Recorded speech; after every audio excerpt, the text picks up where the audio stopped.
Nesse vídeo eu vou te explicar os 3 maiores erros ao conciliar o peito com a fórmula infantil que podem fazer você perder a sua amamentação e também vou te explicar o que ninguém te explica sobre a confusão de bicos. Olá, aqui é a doutora Cris Piscinato, especialista em amamentação mista e amamentação exclusiva, fórmula infantil, sono, gases, cólicas e refluxo em bebês e recém-nascidos. Nesse vídeo eu vou te explicar os 3 maiores erros após a introdução da fórmula infantil e o que você precisa saber para manter a sua amamentação nesse contexto e evitar que seu bebê comece a rejeitar o peito e acabe desmamando. Eu perdi a minha amamentação quando eu precisei entrar com uma fórmula infantil para minha filha. E assim como eu, milhares de mães perdem a amamentação por falta de orientação e conhecimento sobre a amamentação mista, sobre como conciliar o peito com a fórmula infantil para o bebê. E é por isso que eu decidi fazer esse vídeo para você. Mas antes de começar a te explicar, eu preciso deixar claro que eu não estou incentivando nem recomendando o uso de fórmulas infantis. Além disso, eu também preciso deixar claro que eu não tenho nenhum vínculo com nenhuma empresa de fórmula infantil, de chupeta, de mamadeiras, enfim.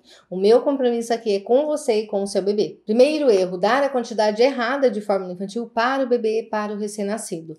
Eu sei que parece bobo isso, mas muitos médicos passam a fórmula e a quantidade de fórmula que a mãe deveria oferecer para o bebê, mas não ensinam sobre como fazer o ajuste dessa quantidade de fórmula considerando a amamentação no peito.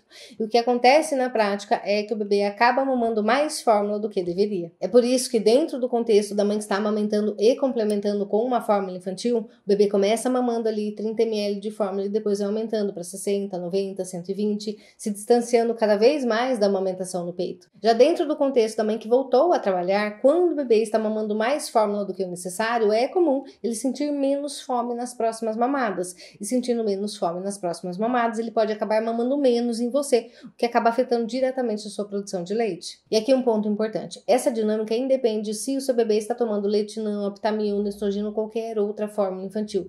E independe se ele mama na mamadeira, no copinho, na colherizadora ou até mesmo na sondinha. Porque dentro dessa dinâmica, o que realmente importa é a quantidade de fórmula infantil que o seu bebê está tomando.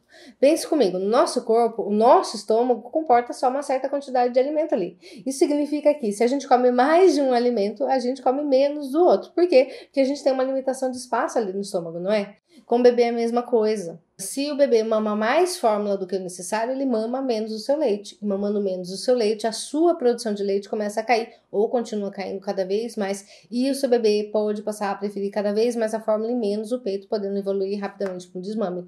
Percebe como funciona essa dinâmica? É por isso que é importante você fazer o ajuste da quantidade de fórmula infantil que o médico ou o nutricionista prescreveu para o seu bebê, para que ele mame somente o necessário para ele, sem afetar a sua produção de leite e a sua amamentação. Por falar nisso, me conta aqui nos comentários, o médico ou o nutricionista que prescreveu a fórmula infantil para o seu bebê te ensinou sobre como fazer esse ajuste da quantidade de fórmula infantil ou ele simplesmente te passou a fórmula e você está tentando seguir com o seu bebê? Segundo erro, avaliar a qualidade da mamada do bebê no peito da forma errada. Mas antes de te explicar sobre isso, se você está gostando desse vídeo, dá o seu like, porque isso faz com que o YouTube entregue esse vídeo para mais pessoas e mais pessoas serão ajudadas através desse conhecimento. Olha só esse caso. Recentemente eu acompanhei uma mãe na consultoria cujo bebê estava com 2 meses. Ele já tinha saído da maternidade tomando uma fórmula infantil, mas por mais que ela se esforçasse, fizesse livre demanda, a quantidade de fórmula infantil que ele estava mamando estava aumentando bastante. Ele estava com medo de perder a amamentação, principalmente porque ele estava fazendo mamadas cada vez mais agitadas e nervosas no peito.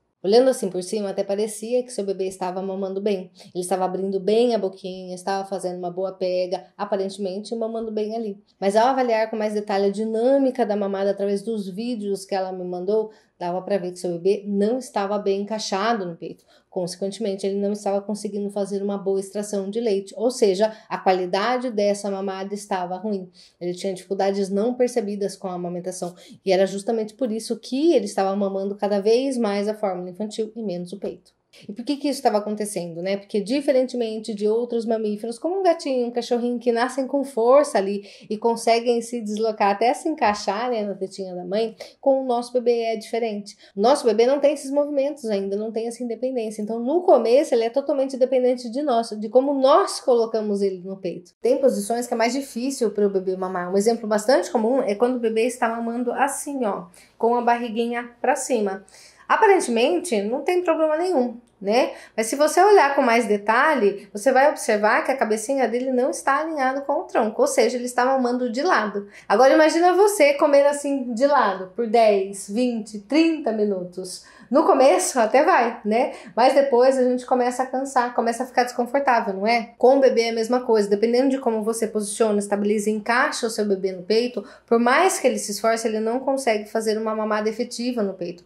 Consequentemente, a qualidade dessa mamada é ruim. É por isso que a gente fala que amamentar não é só colocar o bebê no peito. E aqui entra um ponto muito importante. Apesar de haver muitas consultoras de amamentação, a grande maioria delas não sabe orientar sobre a amamentação mista. Isso porque, na grande maioria dos casos, a pessoa orienta sobre como corrigir a pega, oferecer o peito em livre demanda, evitar o uso de bicos artificiais, mas só isso não é o suficiente para a mãe conseguir manter a amamentação após a introdução da fórmula infantil. Dentro do contexto da amamentação mista, o profissional precisa considerar as variáveis e as dinâmicas que afetam a amamentação mista.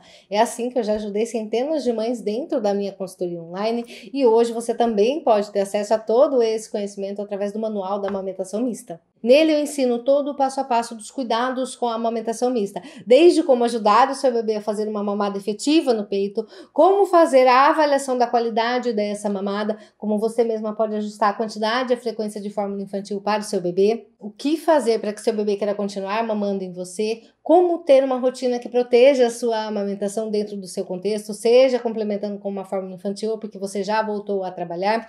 Tudo isso de uma forma simples e prática para você pegar esse conhecimento e já aplicar com o seu bebê nas próximas mamadas.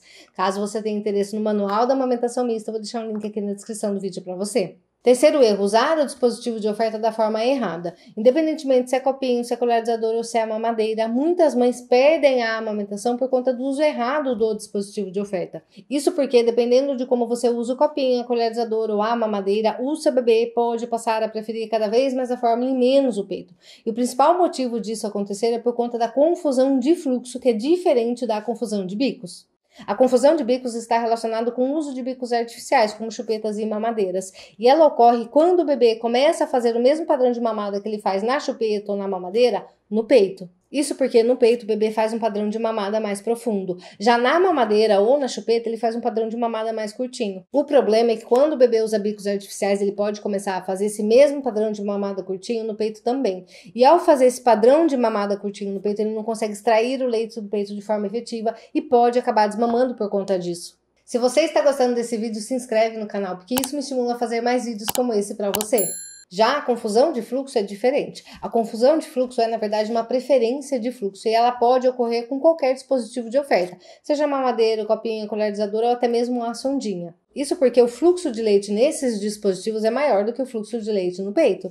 E o bebê não é bobo, ele percebe que é muito mais fácil ele mamar o leite no dispositivo de oferta do que extrair o leite do peito. No peito, ele precisa se esforçar ali para mamar. Já no dispositivo de oferta, não. O leite flui e vem para ele com facilidade.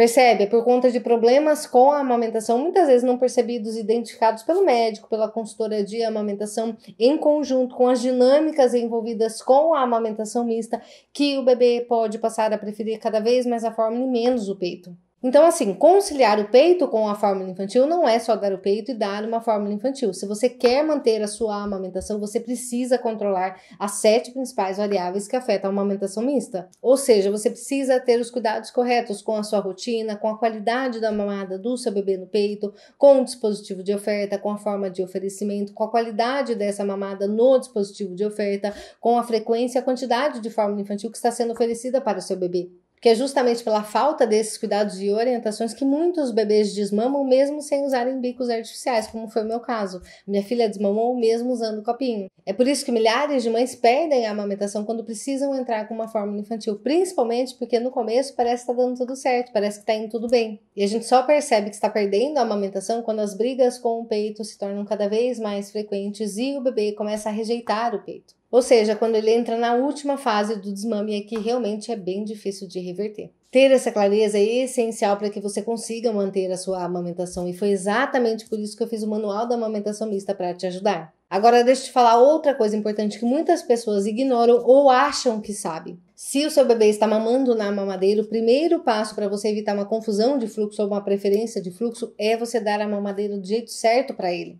Ah, Cris, mas tem jeito certo de dar mamadeira para o bebê? Tem sim, eu vou te explicar como nesse vídeo aqui. Eu vou ficando por aqui, um grande beijo no seu coração e nos vemos no próximo vídeo.